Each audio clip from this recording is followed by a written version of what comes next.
Hello friends, welcome to my channel never give up. तो friends, ये आज हमारा चैप्टर नंबर 5 है, पृथ्वी के प्रमुख परिमंडल। हम इससे पहले ये हमारी एनसीईआरटी की सीरीज चल रही है। इससे पहले हम इसमें 4 चैप्टर कंप्लीट कर चुके हैं। तो ये आज हम 5वां चैप्टर स्टार्ट कर रहे हैं। तो जैसे कि आप पहले अध्याय में पढ़ चुके हैं कि पृथ्वी एकमात्र ऐसा ग्रह है जहाँ जीवन है। मानव यहाँ जीवित रह सकता है क्योंकि जीवन के लिए आवश्यक तत्व भूमि, जल तथा हवा पृथ्वी पर मौजूद हैं। पृथ्वी की सतह ऐसी है जिसमें पर्यावरण के 3 महत्वपूर्ण घटक हैं, आपस में मिलते हैं तथा एक दूसरे को प्रभावित करते हैं। पृथ्वी का ठोस भाग जिस पर हम रहते हैं भूमंडल कहा जाता है। अगर आपसे ये पूछ लिया जाए कि पृथ्वी का वह भाग जिस पर हम रहते हैं उसे क्या कहते हैं, तो उसे कहते हैं भूमंडल। क्या कहते हैं उसको कहते हैं भूमंडल। ये आपको जैसे यहाँ पर दे रखा है, ठीक है। गैस की परतें जो पृथ्वी को चारों ओर से घेरती हैं उसे वायुमंडल कहा जाता है। जो गैस की परतें हैं जो पृथ्वी के चारों ओर हैं उन्हें क्या कहते हैं, उसे वायुमंडल कहा जाता है। जहाँ ऑक्सीजन, नाइट्रोजन, कार्बन डाइऑक्साइड तथा दूसरी गैसें पाई जाती हैं। पृथ्वी के बहुत बड़े भाग पर जल पाया जाता है जिसे जलमंडल कहा जाता है। जलमंडल में जल की सभी अवस्थाएं जैसे बर्फ, जल एवं जलवाष्प सम्मिलित हैं। जीवमंडल एक सीमित क्षेत्र है जहां स्थल, जल एवं हवा एक साथ मिलते हैं, जहां सभी प्रकार के जीवन पाए जाते हैं। तो फ्रेंड्स, हमने क्या पढ़ा? जीवन को जीने के लिए कितने तत्वों की आवश्यकता है? कितने तत्व हैं जीवन को जीने के लिए? ये 3 तत्व हैं जीवन को जीने के लिए, ठीक है। ये भूमि, जल, हवा। तो जो ठोस भाग है जिस पर हम रहते हैं उसे क्या कहते हैं? उसे कहते हैं भूमंडल। और जो जो पृथ्वी को चारों ओर से गैसें घेरे हुए हैं उन गैसों को क्या कहते हैं? उन्हें कहते हैं वायुमंडल। और जो पृथ्वी के बहुत बड़े भाग पर क्या है, जल पाया जाता है, ये हम सभी जानते हैं। तो उसे क्या कहा जाता है? उसे कहा जाता है जलमंडल, ठीक है फ्रेंड्स। तो ये सब मिलकर के ये भूमंडल, वायुमंडल, जलमंडल, इन सबको मिलाकर के कौन सा क्षेत्र बनता है? ये होता है एक जीवमंडल, ठीक है। जीवमंडल में क्या क्या होता है? स्थल मंडल होता है, जलमंडल होता है और क्या होता है? वायुमंडल। ये सभी तत्व उसमें पाए जाते हैं। और जीवन को जीने के लिए सभी तत्व क्या होते हैं? बहुत जरूरी होते हैं, ठीक है फ्रेंड्स। यहाँ आगे बढ़ने से पहले हम भूमंडल के बारे में विस्तार से पढ़ने से पहले ये देखेंगे शब्दों की उत्पत्ति। ग्रीक भाषा में जो लिथास का जो अर्थ है, उसे लिथास का अर्थ क्या है? पत्थर। एटमास का अर्थ क्या होता है? वाष्प। हुडर का अर्थ क्या होता है? ये आपको ये दे रखा है, मैं इसके बारे में आपको बता रही हूँ। ये आपको ये है, ग्रीक भाषा में ये जो दे रखा है, लिथास का अर्थ है पत्थर, एटमास का अर्थ है वाष्प, हुडर का अर्थ है जल, बायोस का अर्थ होता है जीवन। तो क्या आप इनसे और अधिक शब्द बना सकते हैं? ये आपसे क्वेश्चन किया जा रहा है कि आप इनसे और भी अधिक शब्द बना सकते हैं। तो जब हम पूरा चैप्टर कंप्लीट कर लेंगे फिर इसके बारे में हम बता पाएंगे, है ना। पहले हम चैप्टर को कंप्लीट कर लेते हैं, ठीक है। अब हम पढ़ेंगे भूमंडल के बारे में। भूमंडल पृथ्वी के ठोस भाग को भूमंडल कहा जाता है। यह भूपर्पटी की चट्टानों तथा मिट्टी की परतों का बना होता है। किसका बना होता है? ये मिट्टी की परतों का।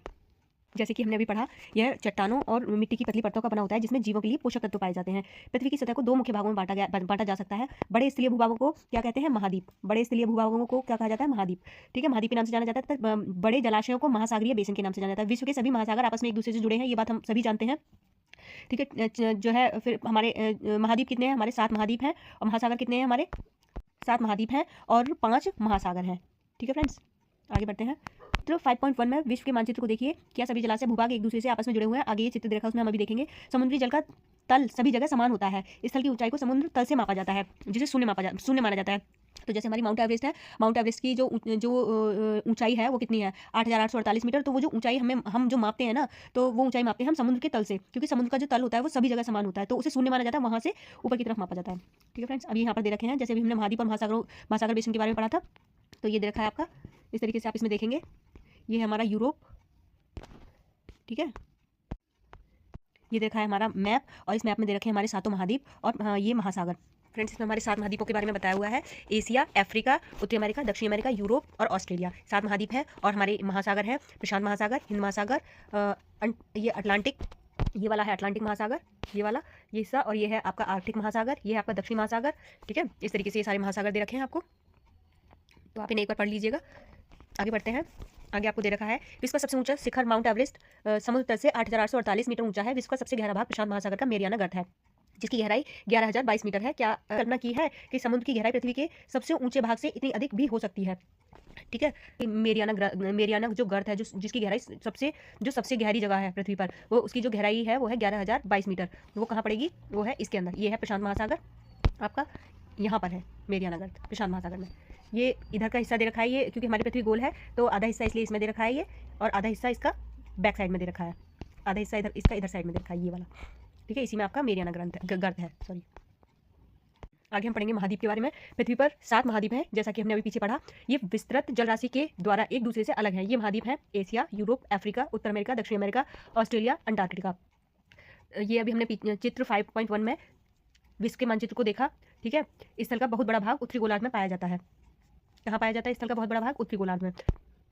तो फ्रेंड्स, जैसा कि हमने पिछले चैप्टर में पढ़ा था कि हमारी पृथ्वी कैसी है, गोल है। हमारी पृथ्वी गोल है और जो है विषुवत रेखा यानी कि जो भूमध्य रेखा है, 0 डिग्री या फिर इसे अक्षांश रेखा कहते हैं 0 डिग्री, ये हमारी पृथ्वी को 2 भागों में बांटती है, उत्तरी गोलार्ध और दक्षिणी गोलार्ध। स्थल का बड़ा भाग पड़ता है आपके इधर वाले हिस्से में, ये वाला जो हिस्सा है इसमें आपका बड़ा भाग पड़ता है। ठीक है फ्रेंड्स, महाद्वीप, पृथ्वी पर 7 महाद्वीप हैं। ये विस्तृत जल राशि के द्वारा एक दूसरे से अलग है।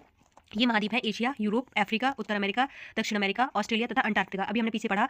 ठीक है, विश्व के मानचित्र को देखिए तथा ध्यान दीजिए कि स्थल का बहुत बड़ा भाग उत्तरी गोलार्ध में पाया जाता है। ठीक है, जैसे अभी हमने पीछे ये देखा भी था, ये दे रखा है ना, ये देखिए पर ये 0 डिग्री अक्षांश रेखा दे रखी है आपको, ये वाली रेखा 0 डिग्री अक्षांश रेखा है। तो जब हम पृथ्वी, ये 0 डिग्री अक्षांश रेखा जो होती है या विषुवत रेखा या भूमध्य रेखा इसी को कहते हैं, तो क्या होता है कि ये पृथ्वी को 2 भागों में बांटती है। मैंने बताया था ना, उत्तरी गोलार्ध और दक्षिणी गोलार्ध, हमने पीछे पढ़ा था पीछे वाले चैप्टर्स में।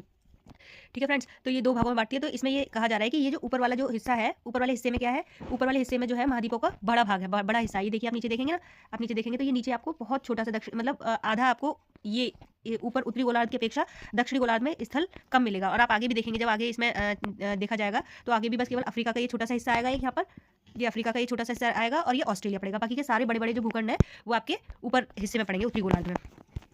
तो ऐसे ही हम आगे पढ़ेंगे इसको। में जैसे बताया गया है कि स्थल का बहुत बड़ा भाग कहाँ पर है, उत्तरी गोलार्ध में। अब एशिया विश्व का सबसे बड़ा महाद्वीप है। यह पृथ्वी के कुल क्षेत्रफल के 1/3 भाग में फैला है। यह महाद्वीप पूर्वी गोलार्ध में स्थित है। कर्क रेखा इस महाद्वीप से होकर गुजरती है। एशिया के पश्चिम में यूराल पर्वत जो इसे यूरोप से अलग करता है। ठीक है, यूरोप एवं एशिया के संयुक्त भूभाग को यूरेशिया कहा जाता है। यूरेशिया से बहुत छोटा है। यह महाद्वीप एशिया के पश्चिम में स्थित है। आर्कटिक वृत्त इससे होकर गुजरता है। यह 3 तरफ से जल से घिरा है। विश्व के मानचित्र को देखिए, इसकी स्थिति का पता लगाइए।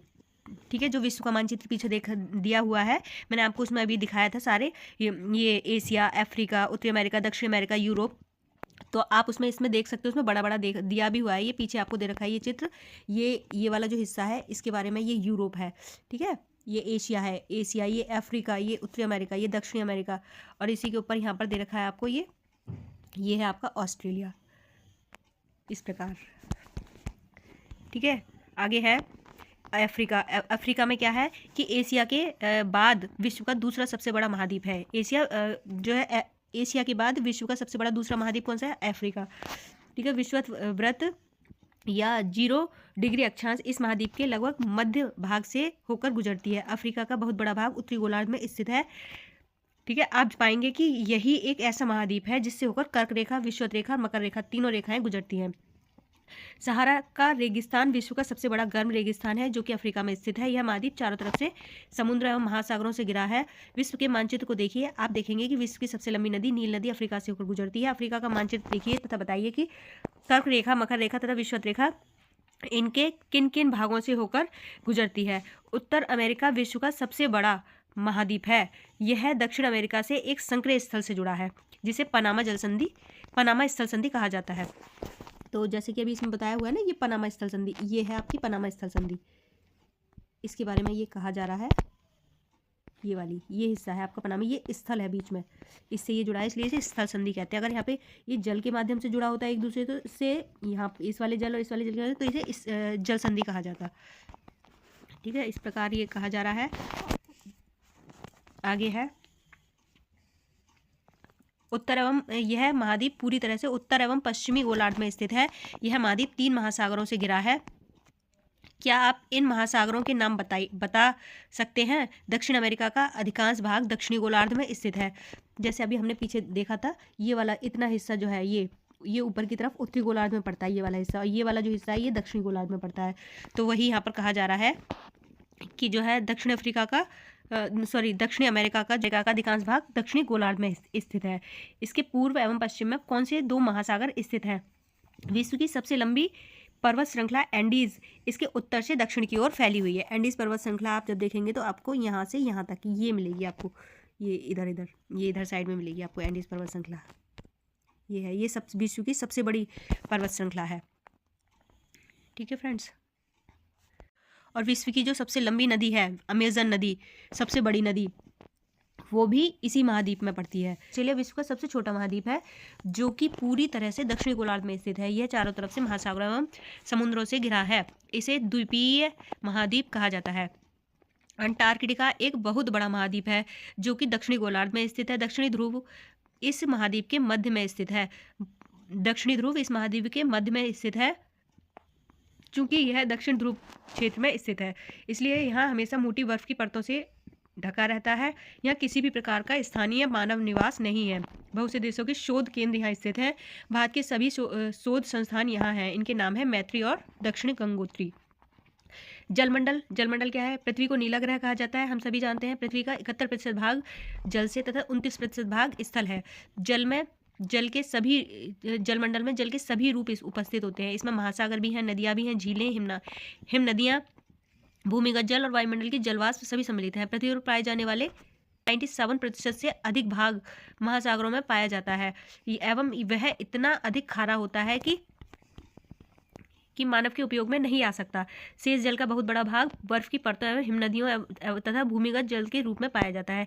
जल का बहुत कम भाग अलवण जल के रूप में पाया जाता है जो मनुष्य के इस्तेमाल में आता है। यही कारण है कि नीले ग्रह में रहने के बावजूद भी हम पानी की कमी महसूस करते हैं, क्योंकि भले ही पानी तो बहुत है पृथ्वी पर, 71% भाग पर क्या है, पृथ्वी के जल है, लेकिन वो जल जो है वो पीने योग्य नहीं है। अभी चित्र में दिखाती हूँ, ये आप चित्र में देख सकते हैं।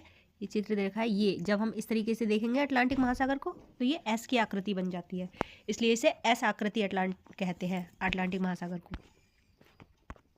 तो आगे हम पढ़ेंगे अटलांटिक महासागर की जो तटरेखा है वह बहुत ही दंतुरित है। यह अनियमित एवं दंतुरित तटरेखा प्राकृतिक पोताश्रयों एवं पत्तनों के लिए आदर्श स्थिति है। व्यापार की दृष्टि से यह सबसे बड़ा व्यस्त बंदर महासागर भी है। हिंद महासागर की एक ऐसा महासागर है जिसका नाम किसी देश के नाम पर यानी भारत के नाम पर रखा गया है। यह महासागर लगभग त्रिभुजाकार है। इसके उत्तर में एशिया, पश्चिम में अफ्रीका तथा पूर्व में ऑस्ट्रेलिया स्थित है। दक्षिणी महासागर अंटार्कटिका महाद्वीप के चारों ओर से घेरता है। दक्षिणी महासागर अंटार्कटिका महाद्वीप को चारों ओर से घेरता है। यह अंटार्कटिका महाद्वीप से उत्तर की ओर 60 डिग्री दक्षिण अक्षांश पर तक फैला हुआ है। आर्कटिक महासागर उत्तर ध्रुव व्रत में स्थित है तथा यह उत्तर ध्रुव के चारों ओर फैला है। यह प्रशांत महासागर के छिछले जल वाले एक संक्रिय भाग से जुड़ा है जिसे बेरिंग जल संधि के नाम से जाना जाता है। यह उत्तर अमेरिका के उत्तरी तटों पर यूरेशिया से घिरा हुआ है। वायुमंडल, वायुमंडल क्या है? हमारी पृथ्वी चारों ओर से गैस की एक परत से घिरी हुई है जिसे वायुमंडल कहा जाता है। वायु की यह पतली परत इस ग्रह का महत्वपूर्ण एवं अटूट भाग है। यह हमें ऐसी वायु प्रदान करती है जिससे हम लोग सांस लेते हैं। यह वायुमंडल हम लोगों को सूर्य की कुछ हानिकारक किरणों से बचाता है। वायुमंडल 1600 किलोमीटर की ऊंचाई तक फैला है। वायुमंडल को उसके घटकों, तापमान तथा अन्य के आधार पर 5 परतों में बांटा जाता है। इन परतों को पृथ्वी की सतह से शुरू करते हुए क्षोभ मंडल, समताप मंडल, मध्य मंडल, आयन मंडल, बहिमंडल कहा जाता है। तो जैसे इसमें दे रखा है आपको इमेज में, ये चित्र दे रखा है यहाँ पर, इसे कहते हैं क्षोभ मंडल। ये है आपका क्षोभ मंडल, ये है आपका समताप मंडल, ये है आपका मध्य मंडल, ये है आपका आयन मंडल, ये है आपका बहिमंडल। ठीक है, ये 5 मंडल हैं आपके वायुमंडल में। ये क्षोभ मंडल, समताप मंडल, मध्यमंडल और वायुमंडल। तो जो है ये जो एरोप्लेन वगैरह जो उड़ते हैं वो किस में उड़ते हैं? वो उड़ते हैं आपके समताप मंडल में, क्योंकि समताप मंडल के निचले हिस्से में, वो भी ऊपरी हिस्से में नहीं, समताप मंडल के निचले हिस्से में, क्षोभ मंडल से ऊपर और समताप मंडल से नीचे। ये आपका क्षोभ मंडल और समताप मंडल का हिस्सा है ये बीच का। तो इसी से जो क्षोभ मंडल है, क्षोभ मंडल से ऊपर और समताप मंडल के बीच की जो जगह होती है, यहाँ पर हमारे वायुयान उड़ते हैं। ठीक है फ्रेंड्स, आगे बढ़ते हैं फ्रेंड्स। वायुमंडल मुख्यतः ऑक्सीजन एवं नाइट्रोजन का बना है जो कि साफ तथा शुष्क हवा का 99% भाग है। आयतन के अनुसार नाइट्रोजन 78%, ऑक्सीजन 21% तथा दूसरी गैसें कार्बन डाइऑक्साइड, आर्गन इत्यादि की मात्रा 1% है। ऑक्सीजन सांस लेने के लिए आवश्यक है जबकि नाइट्रोजन प्राणियों की वृद्धि के लिए आवश्यक है। कार्बन डाइऑक्साइड यद्यपि बहुत कम मात्रा में है लेकिन यह पृथ्वी के द्वारा छोड़ी गई ऊष्मा को अवशोषित करती है। कौन सी गैस पृथ्वी के द्वारा छोड़ी गई ऊष्मा को अवशोषित करती है? यहाँ पर दे रखा है ना, कार्बन डाइऑक्साइड। ऐसे ही याद रखनी होती है हमें चीज़ें, छोटी छोटी चीज़ें हैं। और ऑक्सीजन सांस लेने के लिए आवश्यक है, नाइट्रोजन प्राणियों की वृद्धि के लिए आवश्यक है। ठीक है, अवशोषित करती है जिससे पृथ्वी गर्म रहती है। यह पौधों की वृद्धि के लिए भी आवश्यक है। ऊंचाई के साथ वायुमंडल के घनत्व में भिन्नता आती है। यह घनत्व समुद्री तल पर सबसे अधिक होता है तथा जैसे जैसे हम ऊपर की ओर जाते हैं यह तेजी से घटता जाता है। आप जानते हैं कि पहाड़ों पर पर्वतारोहियों को हवा के घनत्व में कमी होने के कारण सांस लेने में कठिनाई होती है। ऊंचाई पर सांस लेने के लिए उन्हें अपने साथ ऑक्सीजन सिलेंडर लेकर जाना पड़ता है। जैसे जैसे हम ऊपर की ओर जाते हैं तापमान भी घटता जाता है। वायुमंडल पृथ्वी पर दबाव डालता है यह एक स्थान से दूसरे स्थान पर अलग अलग होता है। कुछ क्षेत्रों में हमें अधिक दाब महसूस होता है जबकि कुछ क्षेत्रों में कम। वायु उच्च दाब से निम्न दाब की ओर बहती है। हम सभी जानते हैं वायु उच्च दाब से निम्न दाब की ओर बहती है। गतिशील वायु को पवन कहा जाता है। आगे है जीवमंडल। जीवमंडल स्थल, जल तथा हवा के बीच का एक सीमित भाग है। यह वह भाग है जहाँ जीवन मौजूद है। यहाँ जीवों की बहुत सी प्रजातियां हैं जो कि सूक्ष्म जीवों तथा बैक्टीरिया से लेकर बड़े स्तनधारियों के आकार में पाई जाती है। मनुष्य सहित सभी प्राणी जीवित रहने के लिए एक दूसरे के साथ जीवमंडल में से जुड़े हैं। जीवमंडल के प्राणियों को मुख्यतः दो भागों जंतु जगत एवं पादप जगत यानी कि पेड़ पौधे में विभक्त किया जाता है। पृथ्वी के ये तीनों परिमंडल आपस में पारस्परिक क्रिया करते हैं तथा एक दूसरे को किसी न किसी रूप में प्रभावित करते हैं। उदाहरण के लिए लकड़ी तथा खेती के लिए वनों को काटा जाता है। इससे ढलुआ भाग पर मिट्टी का कटाव तेजी से होने लगता है। इसी प्रकार प्राकृतिक आपदाएं जैसे भूकंप से पृथ्वी की सतह में परिवर्तन हो जाता है। हाल ही में सुनामी के कारण अंडमान निकोबार द्वीप समूह का कुछ भाग पानी में डूब गया। झीलों तथा नदियों में दूषित पदार्थों के प्रवाहित होने से उनका जल मानव के इस्तेमाल के लायक नहीं रह जाता है। यह जल दूसरे जीवों को भी नुकसान पहुंचाता है। उद्योगों, तापीय विद्युत संयंत्रों तथा गाड़ियों का उत्सर्जी पदार्थ वायु को प्रदूषित करता है। कार्बन डाइऑक्साइड वायु का एक महत्वपूर्ण घटक है, लेकिन कार्बन डाइऑक्साइड की मात्रा में वृद्धि के कारण पृथ्वी की तापमान में वृद्धि हो रही है। इसे भूमंडलीय तापन कहा जाता है। इसलिए भूमंडल, वायुमंडल, जलमंडल के बीच के प्राकृतिक संतुलन को बनाए रखने के लिए पृथ्वी के संसाधनों के सीमित उपयोग की आवश्यकता है। ये आपका चैप्टर यहाँ पर कंप्लीट हो जाता है। आगे आपके अभ्यास प्रश्न दे रखे हैं। आप एक बार फिर से इस चैप्टर को खुद से पढ़ करके और आप इन प्रश्नों का आंसर देने की कोशिश कीजिए।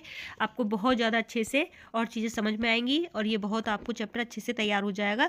और यहाँ से आपका कोई भी क्वेश्चन अगर पूछा जाएगा आरओ या यूपीपीसीएस में तो आपसे गलत नहीं होगा। अगर हम ये अच्छे से पढ़ते चलेंगे ना सारी चीज़ें और ये इनके आंसर्स भी देते चलेंगे तो हमारी दिक्कत नहीं होगी। ओके फ्रेंड्स, तो हमारे ये 5 चैप्टर कंप्लीट हो चुके हैं। आपने जो भी चैप्टर हमारे पीछे के नहीं देखे हैं या जो वीडियो नहीं देखे हैं आप देखना चाहिए देख सकते हैं। वीडियो अच्छी लगी हो तो आप चैनल को लाइक करें, सब्सक्राइब करें। Okay bye, thank you.